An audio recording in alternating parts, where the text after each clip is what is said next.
This is a garden, our home. This place is filled with numerous organisms that inhabit our world. Most of it is astonishingly complex. Over a vast period of time, how is it that these things exist in such a place? How is it we find ourselves surrounded by such complexity, such elegance?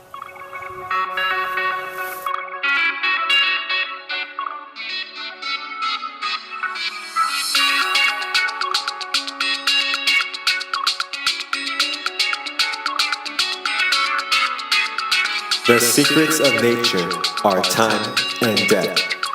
There's an unbreakable thread that stretches from these cells to us.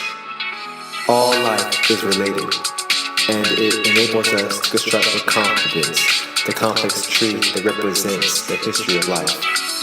Nature is there opening our eyes, and the way to understand the physical world, where things change alright, but according to patterns, rules, we call them laws of nature. The exploration of nature is also a voyage of self-discovery. The further we probe into nature, the more remarkable.